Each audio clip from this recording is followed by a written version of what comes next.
الزمالك النهارده عنده ديكها الصومالي. المفروض يعني هو ماتش سهل.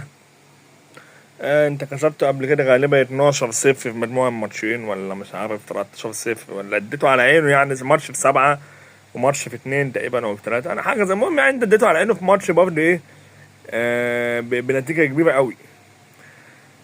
فطبعا انت سهل بالنسبة لك انك ايه يا معلم، انك تنزل تدوس النهارده ماتش زي ده.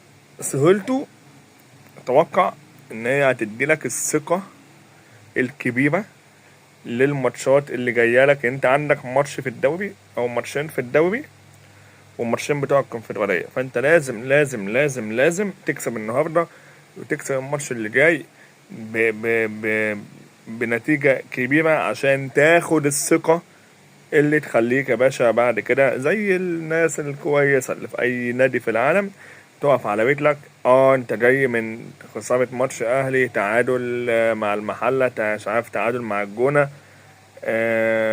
خسران فيهم 7 نقط من أصل 9، وخسران صدارة الدوري وخسران كل حاجة. فانت خلاص المدير الفني المفروض ان هو راجل يعني ايه، خلاص هو ده الراجل اللي هيكمل معانا وهو ده الراجل اللي قاعد معانا ويلا بينا توكلنا على الله يا جماعه وايه، وعلى الله التسهيل بقى. زي ما تيجي هنعمل ايه؟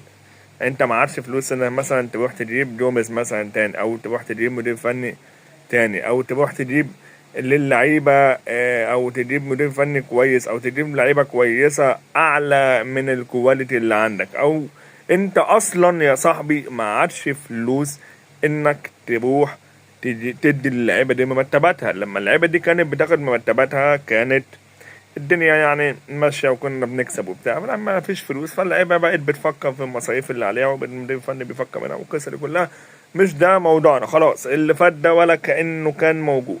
ابدا لي من النهارده بقى، انا عايزك تنزل النهارده تدوس على وش الفرقه دي، انزل دوس على وشه.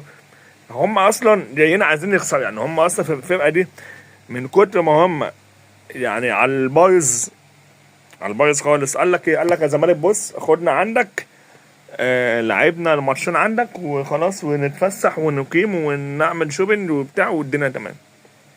قال لك بدل ما نصرف فلوسنا اللي احنا نيجي مصر والفريق يجي لنا ونعمل فنادق وبتاع، لا يا عم انت الزمالك قعدنا واكلنا وشربنا واحنا هنعمل شوبينج زي ما تيجي.